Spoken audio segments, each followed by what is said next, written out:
జీవితంలో ఎప్పుడన్నా మనసు బాధగా అనిపించింది, ఎన్నో రూపాయలు తాగడానికి తలిగేయకుండా హ్యాపీగా సోలో ట్రిప్ వెళ్ళిపోయి బొచ్చు ఫోన్ స్విచ్ ఆఫ్ చేసి దెంగుర్రి సోలో ట్రిప్ వెళ్ళిపోండి ఎటన్నా. అంతేగాని ఏ ముడ్డ వంతులు లొల్లిలు వద్దు, పంచాయతీలు వద్దు అనుకుంటే నీకు పీస్ ఆఫ్ మైండ్ ఏది కావాలనుకున్నా కానీ చలో गाड़ी निकलो, बस पकड़ो, ट्रेन पकड़ो, चले जाओ बाहर घूमने के लिए. అంతకు మించి ఇంకేం చేయలేము మనము.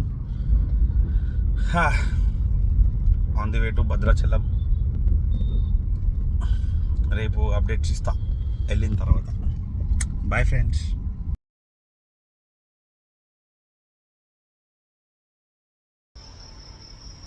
రెడీ అయిపోయి దర్శనం కోసం అరేంజ్మెంట్స్ చేసాము. వెయిట్ చేయాలి. ఇది హోటల్.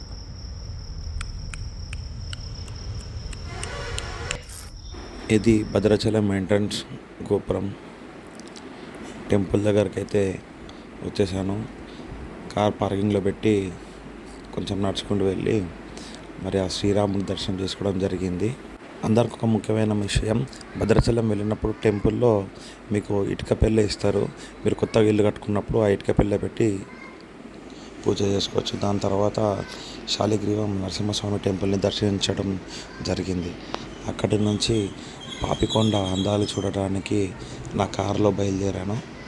మరి భద్రాచలం అందాలు చూడడానికి బోటింగ్ పాయింట్ దగ్గరకు వచ్చేసాను. పర్ పర్సన్ వచ్చేసి 1300 తీసుకుంటారు. వాళ్ళే డ్రాపింగ్, పికపింగ్, టిఫిన్, లంచ్, స్నాక్స్ మొత్తం వాళ్ళే చూసుకుంటారు. లేదు మీ వెహికల్లో మీరు వెళ్తే 1000 రూపీస్ పర్ హెడ్ తీసుకుంటారు. సో నేను నా ఓన్ వెహికల్లో వెళ్ళాను కాబట్టి నేను త్వరగా వెళ్ళడం జరిగింది బోటింగ్ పాయింట్ దగ్గరికి. అక్కడ కొద్దిసేపు కొన్ని వీడియో షూట్ తీసుకున్నాను. తర్వాత ఈ బటర్ఫ్లైస్తో చాలా బాగా ఆడుకున్నాను. ఇప్పుడున్న జనరేషన్ కిడ్స్కి బటర్ఫ్లైస్ అంటే కేవలం బుక్స్లలోనో టీవీలలో చూడడం, కానీ హైదరాబాద్ సరౌండింగ్లో అసలు బటర్ఫ్లైస్ అంటే ఏందో కూడా తెలియదు. సో నాకు కనిపించేసరికి నా చిన్ననాటితనం గుర్తొచ్చి నేను వీటితో కొద్దిసేపు ఆడుకోవడం జరిగింది. ఈవెన్ పట్టుకోవడానికి ట్రై చేసినా కానీ అవి జరగలేదు.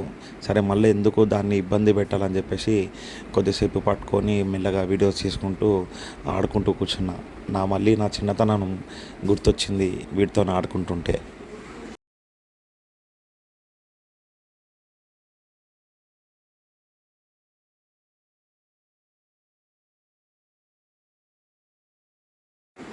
ఈ బోట్లో మిమిక్రీ ఆర్టిస్ట్ పేరు బాలు. అసలు కూర్చున్నంతసేపు చాలా బాగా అంటే చాలా బాగా ఎంటర్టైన్ చేశాడు.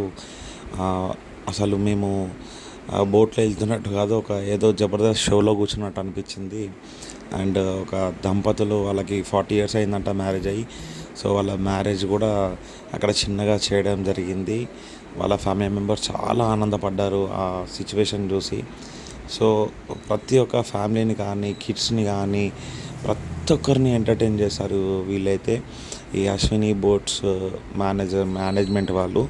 నాకు చాలా బాగా అనిపించింది. సో బోర్ అయితే కొట్టలేదు.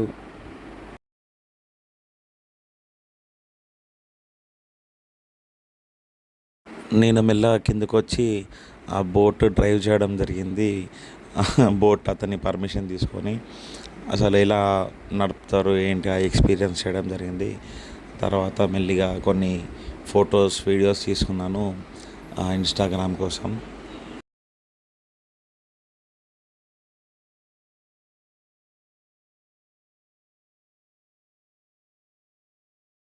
తర్వాత పాపికొండల మధ్యలో ఒక శివాలయం ఉంటుంది. అక్కడ చిన్నగా వాటర్ ఫాల్స్ అవుతుంటే అక్కడ కాజేతులు ఆడుకొని దర్శనం చేసుకోవడం జరిగింది శివాలయంలో. ఆ శివాలయం ఎంత ప్రశాంతంగా ఉందంటే నేను ఫస్ట్ అందరికన్నా ముందు వెళ్ళి దర్శనం చేసుకోవడం జరిగింది. ఎందుకంటే అందరు క్రౌడ్లో ఆ శివయ్యని చూస్తే నాకు ఆ ఫీల్ ఉండదు. సో నేను ఒక్కని ఫస్ట్ వెళ్ళి దర్శనం చేసుకోవడం జరిగింది. చాలా ప్రశాంతంగా అంటే చాలా ప్రశాంతంగా అనిపించింది. ఆ వాతావరణం కానీ, ఆ అలలు కానీ, ఆ బోటింగ్ కానీ.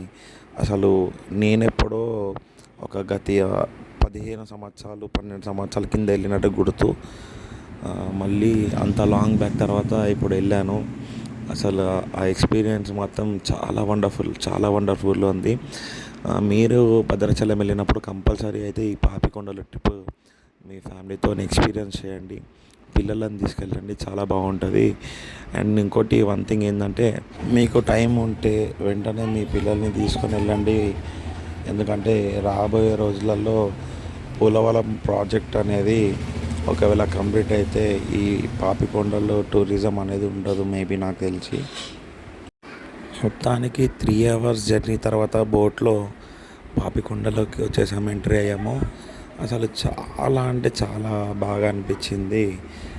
కొంచెం ఏంటంటే నేను ఎండలో ఉన్నప్పుడు వెళ్ళాను, కానీ ఆ పాపికొండల ఎంట్రన్స్కి వెళ్ళగానే ఆటోమేటిక్గా వాతావరణం అనేది చాలా కూల్ అయిపోయింది. చల్ల గాలి, అక్కడ మట్టి సువాసనలు, అలలు, అసలు ఎంత బాగా అంటే అంత బాగా అనిపించింది. హైదరాబాద్లో ఉండి ఉండి ఆ ట్రాఫిక్ పొల్యూషను, సౌండ్ పొల్యూషను, ఒకేసారి కుండలన్నీ చూసేసరికి నా గుండెలో నిండిపోయింది అసలు. ఇక పాపికొండల నుంచి రిటర్న్ వచ్చాక నేను స్టే చేసిన హోటల్లోనే జిమ్ ఉంది. అసలు నేను చూసుకోలేదు, 2 days ఎలా మిస్ అయ్యానా అనిపించింది. అండ్ ఎర్లీ మార్నింగ్ లేచి నా వర్కౌట్ చేసుకుంటుండే. సో మార్నింగ్ లేచి జిమ్ చూసాక మళ్ళీ ఫ్రెషప్ అయిపోయాను.